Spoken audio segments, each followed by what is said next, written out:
স্বাধীনতার পর চোর বাটপারদের রাজত্ব শুরু হলো, বলছেন মেজর হাফিজ।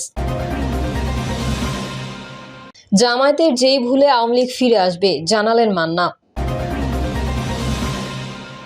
চালের বস্তায় শেখ হাসিনার নাম, কর্মসূচি উদ্বোধন না করেই ফিরে গেলেন ইউএনও।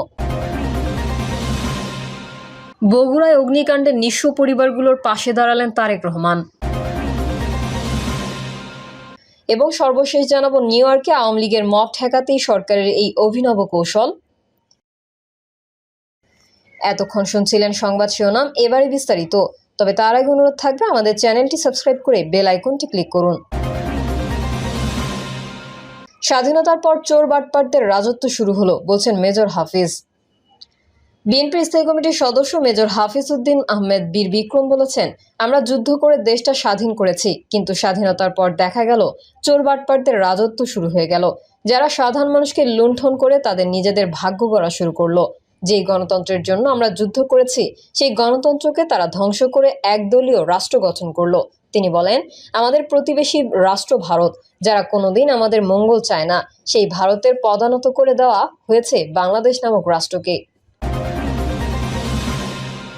জামায়াতের যেই ভুলে আওয়ামী লীগ ফিরে আসবে, জানালেন মান্না।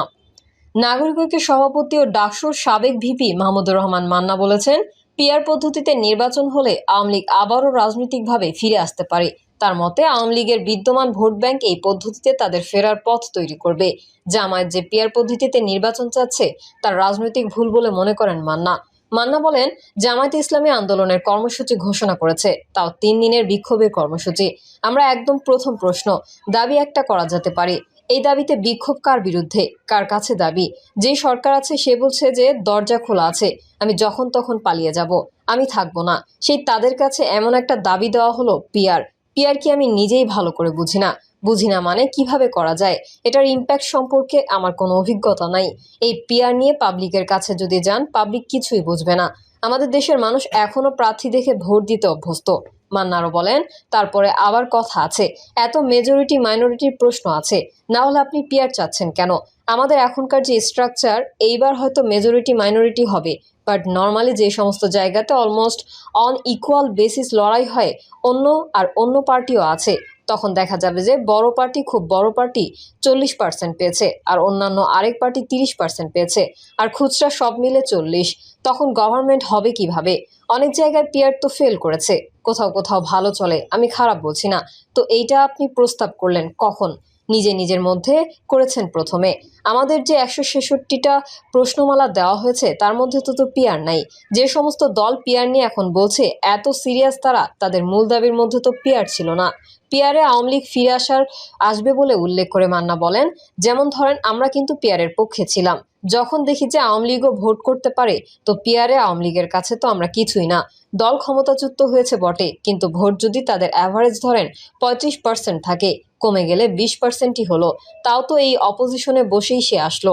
আপনি যে স্বৈরতন্ত্রকে উৎখাত করতে চেয়েছেন, নির্বংশ করতে চেয়েছেন, তাদের ফিরে আসা আপনি ইম্পসিবল করতে চেয়েছেন, তা তো পারছেন না।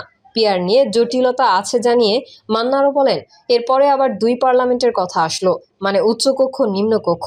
ঠিক আছে, উচ্চকক্ষে হোক, নিম্নকক্ষে দরকার নেই। এখন বিএনপি বলছে না, কোনো কক্ষেই দরকার নাই। আবার জামায়াত বা ইসলামী আন্দোলনগুলো তারা বলছে না, 2 কক্ষেই দিতে হবে।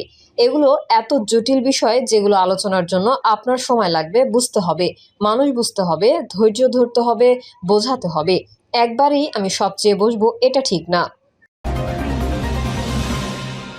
চালের বস্তায় শেখ হাসিনার নাম, কর্মসূচি উদ্বোধন না করেই ফিরে গেলেন ইউএনও। ব্রাহ্মণবাড়িয়ায় নবীনগর পূর্ব ইউনিয়নে সরকারের বরাদ্দকৃত ভিজিএফ কর্মসূচির চাল বিতরণে এক অস্বাভাবিক ঘটনা ঘটেছে। চালের বস্তায় সাবেক প্রধানমন্ত্রী শেখ হাসিনার নাম থাকায় ও চাল বিতরণে অব্যবস্থাপনার কারণে উপজেলার নির্বাহী অফিসার ইউএনও রাজীব চৌধুরী কর্মসূচি উদ্বোধন না করে অনুষ্ঠানস্থল ত্যাগ করেন। এ বিষয়ে পূর্ব ইউনিয়ন পরিষদের চেয়ারম্যান হেলাল উদ্দিন বলেন, ইউএনও স্যার চলে বিতরণ উদ্বোধন করতে এসেছিলেন। ইউএনও স্যার চাল বিতরণ উদ্বোধন করতে এসেছিলেন, তবে শৃঙ্খলা ভঙ্গ হয় তিনি বিরক্ত হয়ে চলে যান। প্রায় 1 বছর আগে বিতরণ হওয়া কিছু পুরনো বস্তার নাম থাকতে পারে, কিন্তু বিষয়টি তেমন গুরুত্বপূর্ণ নয়। মূলত শৃঙ্খলা ভঙ্গ হওয়াতেই স্যার ক্ষুব্ধ হয়েছেন।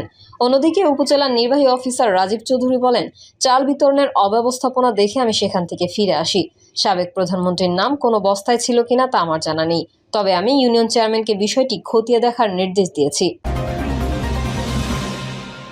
নিউ ইয়র্কে আওয়ামী লীগের মব ঠেকাতেই সরকারের এই অভিনব কৌশল। এবারে জাতিসংঘ সফরে প্রধান উপদেষ্টা ডক্টর ইউনূসের সফরসঙ্গী হবেন বিএনপি, জামায়াত ও এনসিপির 4 নেতা। বুধবার সরকারের পক্ষ থেকে এই তথ্য জানানোর পর এই নিয়ে আলোচনা চলছে। ঠিক কোন কারণে অন্তর্বর্তী সরকার রাজনৈতিক নেতাদের জাতিসংঘ নিচ্ছেন তা নিয়ে নানা মত জানাচ্ছেন বিশ্লেষকরা। বৃহস্পতিবার এই নিয়ে সিনিয়র সাংবাদিক ও রাজনৈতিক বিশ্লেষক মাসুদ কামালের ইউটিউব চ্যানেলে নিজের পর্যবেক্ষণ তুলে ধরেছেন সাংবাদিক ও কলামিস্ট আমিন আল রাশিদ। তিনি বলেন, প্রধান উপদেষ্টা জাতিসংঘ সফরে যাচ্ছেন 3টি রাজনৈতিক দলের শীর্ষ 4 নেতাকে নিয়ে। এর আগেও আমাদের সরকার প্রধানরা জাতিসংঘের অধিবেশনে যোগ দিয়েছেন, তারা কিন্তু অন্য রাজনৈতিক দলের নেতাদের নিয়ে যাননি। সেই ক্ষেত্রে ডক্টর ইউনূসের সঙ্গে 3টি দলের নেতাদের যুক্তরাষ্ট্র সফর একটি বিরল ঘটনা। তিনি আরও বলেন, এর পেছনে কয়েকটি কারণ থাকতে পারে। 1, যেহেতু এই সরকার একটি নির্দলীয় সরকার, শুরু থেকেই এই সরকারের একটি লক্ষ্য রাজনৈতিক ঐক্য। প্রধান উপদেষ্টা হওয়ার আগে বাংলাদেশে এসে ডক্টর ইউনূস বলেছিলেন, আমরা সবাই মিলে এক জাতি। কিন্তু গত 1 বছরে এই জায়গায় অনেক বিচ্যুতি ঘটেছে, রাজনৈতিক বিভেদ অনেক বেড়েছে। নোবেলজয়ী ডক্টর ইউনূসের সরকারের আমলে যদি অরাজনৈতিক বিভাজন বাড়ে, তাহলে এটা ব্যক্তি ইউনূসের জন্য একটি বড় ধাক্কা হতে পারে। জাতিসংঘের মতো একটি আন্তর্জাতিক ফোরামে তিনি এই বার্তা দিতে চান যে বাংলাদেশ এই মুহূর্তে সক্রিয় বড় 3টি রাজনৈতিক দলের সঙ্গে সরকারের কোনো দূরত্ব নেই। 2, সম্প্রতি লন্ডনের তথ্য উপদেষ্টা মাহফুজ আলমের বহরে হামলা করেছে আওয়ামী লীগ। এর আগে যুক্তরাষ্ট্র তার সঙ্গে একই ঘটনা ঘটেছে, অর্থাৎ সরকারের প্রতিনিধিরা যেখানেই যাচ্ছেন সেখানে স্থানীয় আওয়ামী লীগের নেতারা মব সৃষ্টি করছেন, হামলা করছেন। অন্তর্বর্তী সরকার হয়তো আশঙ্কা করছে যে লন্ডনের মতো আক্রমণের ঘটনা আমেরিকাতেও ঘটতে পারে। হয়তো জাতিসংঘের সদর দপ্তরের সামনে ডক্টর ইউনূসকে কেন্দ্র করে আওয়ামী লীগ বিশৃঙ্খলা সৃষ্টি করবে। এই আশঙ্কা থেকে হয়তো সরকার ভাবছে যে যদি বড় দলগুলোর শীর্ষ নেতারা সরকার প্রধানের সঙ্গে সফরে যান, তাহলে হয়তো সেখানে এই দলগুলোর স্থানীয় সমর্থকরা আওয়ামী লীগকে প্রতিহত করবে। 3, সেখানে সরকার ও 3 দলের একটি বৈঠকও হতে পারে, যার মধ্যস্থতা করবে আমেরিকা। এরকম একটি বৈঠক অসম্ভব কিছু নয়। ফলে আমরা ঠিক জানি না কী কারণে রাজনৈতিক নেতারা সরকার প্রধানের সঙ্গে যাচ্ছেন। বগুড়ায় অগ্নিকাণ্ডে নিঃস্ব পরিবারগুলোর পাশে দাঁড়ালেন তারেক রহমান। বগুড়া সদর উপজেলার সাবগ্রাম ইউনিয়নের চকঝুপু জিগাতলা গ্রামে আগুনে পুড়ে নিঃস্ব হয়ে যাওয়া 3 পরিবারকে আর্থিক সহায়তা দিয়েছেন বিএনপি ভারপ্রাপ্ত চেয়ারম্যান ও আমার বিএনপি পরিবারের প্রধান পৃষ্ঠপোষক তারেক রহমান। আমরা বিএনপি পরিবারের আহ্বায়ক আতিকুর রহমান রুমনের নেতৃত্বে একটি প্রতিনিধি দল সাবগ্রামের নিঃস্ব 3টি পরিবারের সঙ্গে সাক্ষাৎ করে আনুষ্ঠানিকভাবে তাদের হাতে আর্থিক সহায়তা তুলে দেন। পাশাপাশি আতিকুর রহমান রুমন ক্ষতিগ্রস্ত 3টি পরিবারের সদস্যদের প্রতি তারেক রহমানের সহমর্মিতার বার্তা পৌঁছে দেন। উল্লেখ্য, গত 2রা সেপ্টেম্বর রাতে বৈদ্যুতিক শর্ট সার্কিট থেকে আগুন লাগে ওই 3টি পরিবারের বাড়িঘর পুড়ে যায়। প্রিয় দর্শক, এই ছিল এখনকার সর্বশেষ সংবাদ। আপডেট সহ সংবাদ পেতে চ্যানেলটি সাবস্ক্রাইব করে বেল আইকনটি ক্লিক করুন। কমেন্টে আপনার মতামত জানিয়ে আমাদের সাথেই থাকুন। ধন্যবাদ সবাইকে। আল্লাহ হাফেজ।